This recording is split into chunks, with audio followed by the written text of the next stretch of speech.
بسم اللہ الرحمن الرحیم۔ اسلامک آؤٹ لک کے معزز ناظرین گرامی، السلام علیکم۔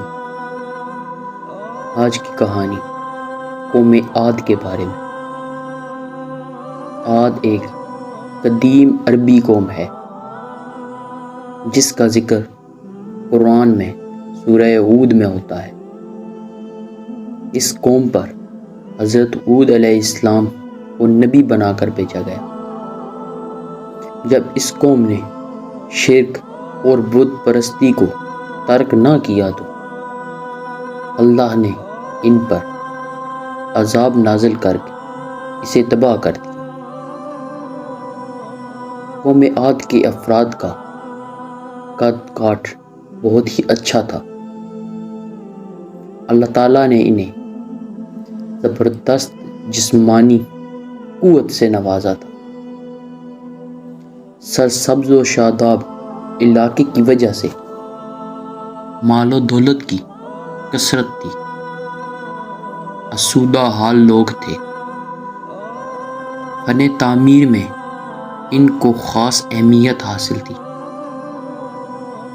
بڑی بڑی عالی شان عمارتیں اور یادگار تعمیر کرتے تھے۔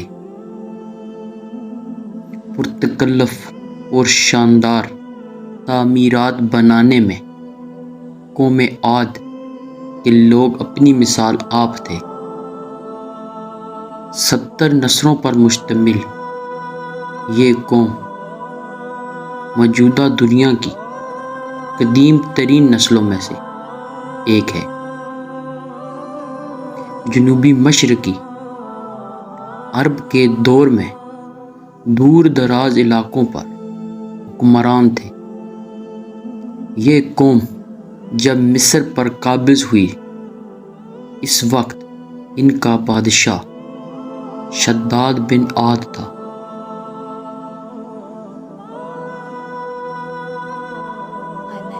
اس قوم کے تذکرے کو کہانی سمجھا جاتا ہے، مگر اسی صدی میں اس کے مرکزی شہر حرم میں اس کے آثار قدیمہ برآمد ہوئے، جو کہ آج کل عمان میں ہے۔ عاد اصل میں حضرت نوح علیہ السلام کی چوتھی پشت سے تھے۔ عاد بن اوس بن حرم بن سام بن نوح اور ان کے نام پر اس قوم کو پکارا جاتا ہے۔ قوم عاد کو مشہور روایات کے مطابق ایک عظیم آندھی سے تباہ کیا گیا تھا۔ قرآن کے مطابق یہ قوم دنیا اور آخرت دونوں میں اللہ کی رحمت سے دور ہے اور محروم ہے۔